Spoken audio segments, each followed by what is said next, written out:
Hello, I'm Jamie Flinchball, host of People Solve Problems, and today we have as a guest Alex Senchak. Alex, how you doing? I'm great. Good to see you. Good to see you. So Alex is runs as the managing partner at Duart Pond Investments. He's a management consultant and investor focused on business intelligence and technologies to support performance, focused on the hospitality and higher education sectors. So kind of a different profile from many of our guests, which I'm excited about. Um, so Alex, we were kind of talking before around an observation you're noticing around the need as a leader and innovator to meet the moment. So can you kind of elaborate on meet the moment? What does meet the moment mean, and why is it sort of important right now? Yeah, so I think that it's all well and good for leaders to have great grand visions of how they're going to lead their company or organization and the strategic plans that they're going to put into place, sometimes with outside help or long hours with their boards, putting together bullet points and everything. But what we're seeing is a lot more external factors that are coming into play out of left field. Either if you're in the global supply chain, you know this very well, that there are a lot of things nobody saw, right? And so I think that meeting the moment is very important for leaders of because we have to have a playbook that we can go to different sets of scenarios and not hold true to this vision that our company is what it used to be, say, even a month ago. And so meeting the moment means understanding what the driving forces are and coming up with a nuanced plan in the moment, right? That meets the certain scenario that you're seeing. I think in higher education, we this is a nobody thinks of higher education as needing to be agile, and yet here we are, right? Right. At a time when leadership is under the most strain, not even the admissions or the budget. It's actually the leadership and the people who are at the top. So many of the things that I've seen recently are really coming from left field. They're probably in the history not really that different, but I think that as leaders want to succeed and want to be seen as high achieving, they sometimes hold on to these plans a lot more strong than say being agile and being willing to pivot when they need to. Yeah. So I want to come back to the playbook idea in a second, but just on the fact that these external factors, come at you, and that's a greater impact than it used to be. Is it is it the magnitude of these external factors, or is it the speed at which they happen that's the difference than it from what it used to be? I think I would. There's a third factor. They're impacting culture and they're impacting the entire workforce throughout an organization at a much different way. Maybe it's media, so they're penetrating down to your junior colleagues, different than say being controlled in the boardroom. They are being done in these public ways, having people brought before Congress and being challenged in front of the world in different ways. And I think that they go to the heart of the organization, not say simply one function of the organization. And so being able to compartmentalize a problem like that is actually really helpful for a leader because they can address it with one area of the organization or company. But now some of these challenges are ripping through and creating that kind of institutional crisis that is unnecessary, right? We think Mhm. about it as being it's really about X, but it's actually infecting the entire organization. And this is really important when you think about clients, right? It's not just internal, but then the clients are seeing the protests in the street or the exodus of employees, and LinkedIn has a great powerful effect here, where people can see that person's left, and all these kind of uh, um, unintended consequences of something that could have been contained years ago. Right. Yep. It's I can remember, when I started working, I had no clue what my company's position was on anything and Right, right, really didn't care, right, because I right. figured it was none of my business, and that was the norm. Yeah. So, but it's not the norm anymore. So let's go back to that playbook idea. So I'll give you sort of two bookends, and you might say it's in the middle, but which is fine. But is a playbook trying to anticipate the problems and building a playbook to prepare for it, or is it I don't know what the issues are, and so we're building a playbook to respond regardless of what the issue is? Yeah, I think it's I my answer would I would love for my answer to be straight down the middle, but I actually think it's really about designing your principles that as a leadership team, understanding the talents that you bring, the risks that you also have. What are the real risks, and being authentic and really uh, real about what are the risks that we have if certain things happen. You don't need to address all of them, but you need to know what they are so that when something does happen, that's where you head. I think that a playbook also does a lot of what if planning. If this happens, this is what we're going to do. And what I always like is that leaders are being creative and generative with these plans, not reactionary. So it's easy to build a playbook when you for everyone to get on board of once the situation occurs. Once there is a massive storm, or that right now we're seeing one right in the south, or a supply chain disruption. But when you're already there, when you're already in those moments, that's when it's too late to get it out and roll it out to the entire organization, whether it be 5 people or 1,500 or whatever. There's a lot more, I think, need for us to think through what are the principles, who are the people that we care about most, or the constituents that we need to think about quickest. How do we build communication plans so that we're not relying on one person who may be affected by that situation to be producing something? Who's the backup? This is also important, I think, because of technology and some of the incredible complexities that companies have shifted towards, where what used to be in a filing cabinet that everybody had accessible in a remote environment, who knows where that might be? Maybe they didn't upload it to the shared drive, or maybe it's not, or who has access to some of these systems. Much more important now than it used to be, when everybody was kind of working on in the same room, and you could walk over to their desk and find the key to the filing cabinet. Yeah. Yeah, that's great. I like how you explain that, the different ways in which you do it.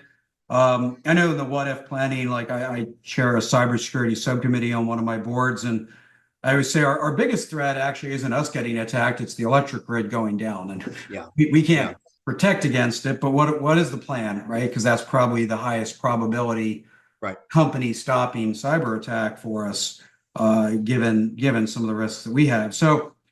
Um, so let me tie to that idea of designing your principles, what's really important to you. Earlier, you also said don't hold on too tightly to what the company used to be. So where do you draw that line? And I'll use numbers just because it's easy. Like, is it I want to have 15% of my identities core and the rest is flexible? Is it half and half? Is it, I mean, how do you determine where that line is around what's core and to be protected and what should we be willing to change on a dime? Yeah. I love this question because I think it evolves over time. As a company, and I do a lot of early stage investing, and I work with a lot of companies that have one client that they're trying to prove, Right. right? So it definitely evolves over time, and that's actually one of the important things about meeting the moment. Who you were 3 years ago, having 4 clients or having 5, is very different when you have a sales team out there trying to get you 15 to 25 to 50 clients.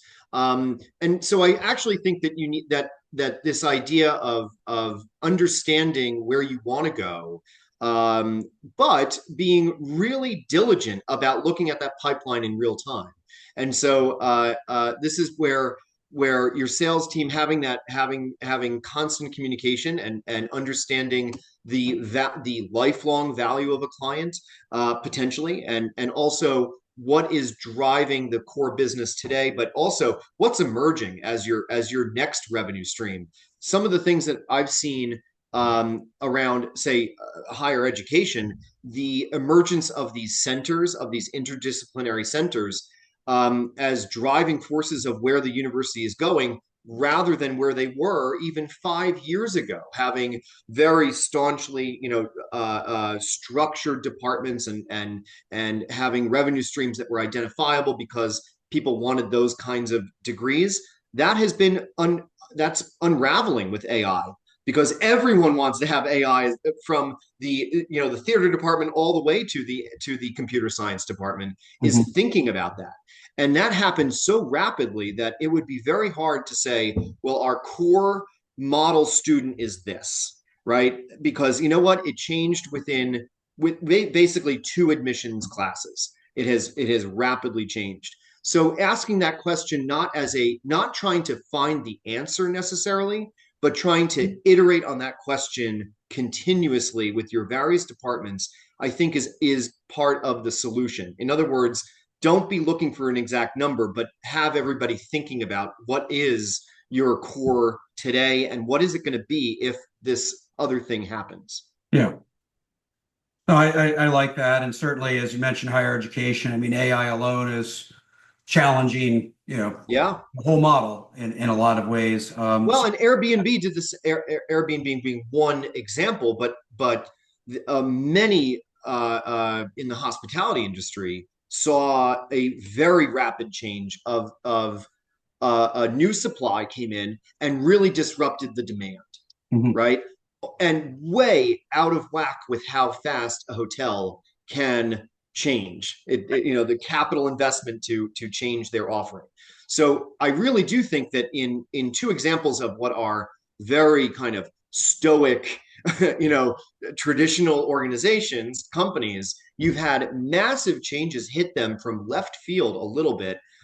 Rentals have always been out there, but when they hit kind of your core areas like a Miami, now you're really starting to see that kind of change happen faster than the company can really can catch up with.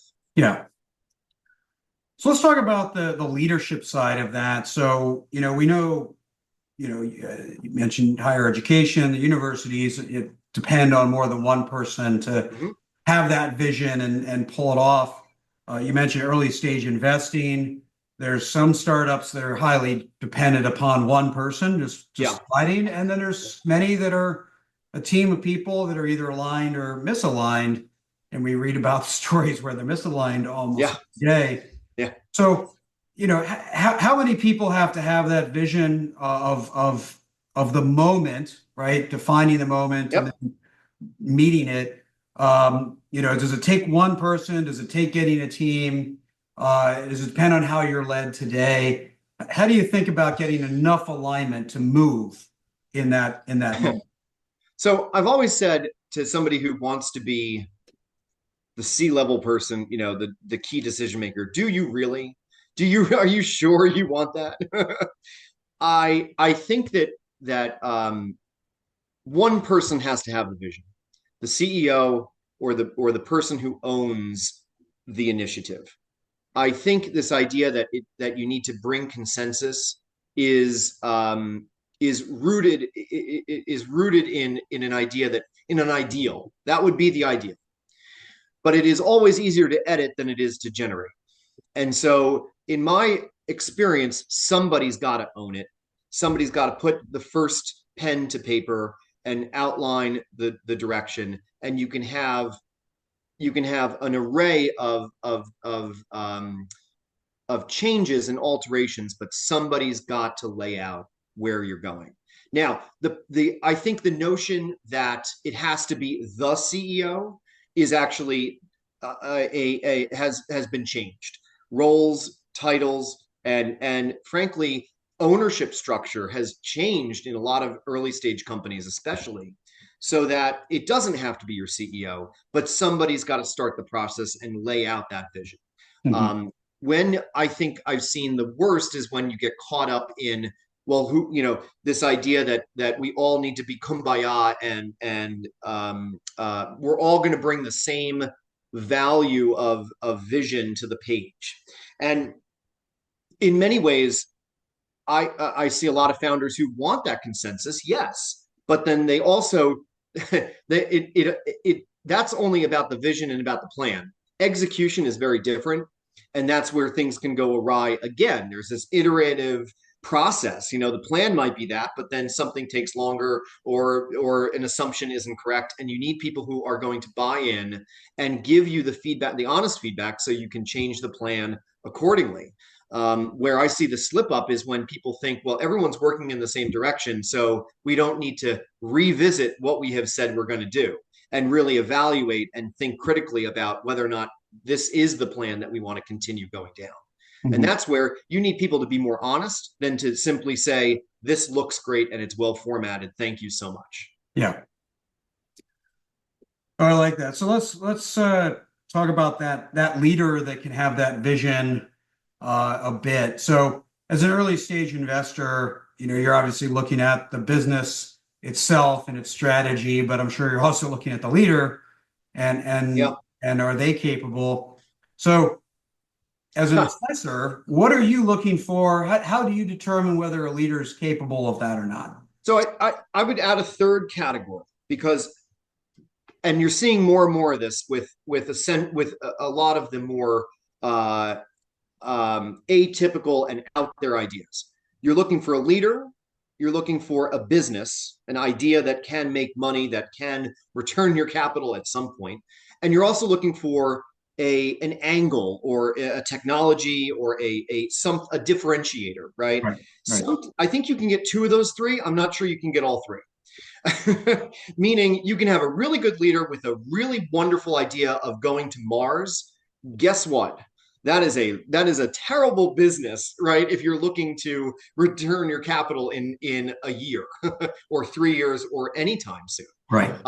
You can have you can have any combination, but I'm pretty sure you can have two of the three. And if you're really like, if go play blackjack if you're going to get all three, because I think you have a much better chance there. I look for strong leaders and strong businesses probably more than I look for the technology, because the technology or the angle or the thing there that is so differentiating could change very quickly. Somebody else can come in. The defensibility, everybody likes to go towards how's this defensible? What's your IP? IP, that is a long game and a really, really hard one to fulfill, I think. Mhm. But I see a strong business idea that will generate revenue as quickly as possible, or at least validate the idea as quickly as possible. And there are some that come to me and say, this is really incredibly cool, and I'm willing to forego the other thing. But I think that's part of it, is looking at it through those three lenses, and then making a decision on where you're placing your emphasis, and just being very strong about that. The idea that you can have the perfect three, I don't see it. Yeah. So if we're so last question for you, Yeah. just for aspiring leaders that want to be able to have that vision and the ability to pivot and adjust and bring people along, what would be your advice for how to build that, how to develop those traits, whether it's books to read or courses to take or exercises to do? How does someone The, improve their ability to be a visionary type leader? Ask questions. I think even when you're laying out a plan, you can do it in the form of a question. Um, and questions remove barriers. They remove hierarchy when you're doing it not in a gotcha sense, right? But in a true, earnest way. Recently, not even recently, I was working with a client in management consulting, and they said every agenda should just have the questions that you want us to answer in the meeting. And so this is not about reporting out and just going bullet point and reviewing a list, but it's what are the questions that you want answered in this meeting from either that we want answered out of you or you out of us. Mhm. And I think that leaders have to take stances and they have to have opinions, but they also need to frame it in a way that when they don't know all the facts, they are living into the unknown.